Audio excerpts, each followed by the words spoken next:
ஆண்டாள் நாச்சியாருடைய அழகை பாருங்கள். ராகவ சிம்மமாகவும் யாதவ சிம்மமாகவும் நரசிம்மனாகவும் பல கோணங்களிலே பகவானை நடக்க அழைக்கின்றாள். சுவாமியும் மூறி நிமிர்ந்து முழங்கி புறப்பட்டு அந்த பள்ளிக்கட்டிலிருந்து சிம்மாசன மண்டபத்திற்கு தனக்கே உண்டான அழகான நடையழகோடு எம்பெருமான் எழுந்தருளுகிறார்.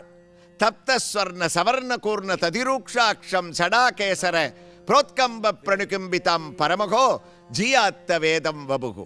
பள்ளியில் ஓதி வந்த தன் சிறுவன் வாயிலோர் 1000 நாமம் ஒல்லியவாகி போக வாங்கதனு கொன்றுமோர் பொறுப்பிலனாகி பிள்ளையை சீறி வெகுண்டு தூண்புடைப்ப பிறையிற்றனர் வழிச் சேர்வாய் தெள்ளிய சிங்கம் ஆகிய தேவை திருவள்ளிக்கேணி கண்டேனே என்று ஆழ்வார் எந்த யோக நரசிம்மரை மங்களாசாசனம் செய்தாரோ அதே போன்று தெளிந்த சிங்கமாக தெளிந்த ஒரு நடையழகோடு ஆண்டாள் நாச்சியாருடைய வேண்டுகோளை ஏற்று எம்பெருமானாரும் நடந்து வர ஆண்டாள் கோஷ்டியர்களும் அவருடைய நடையழகை சேவித்துக் கொண்டே வர ஒரு ஆசனத்திலே அமர வைக்கிறார்கள். கண்ணன் கேட்கின்றான், இது என்ன ஆசனம்?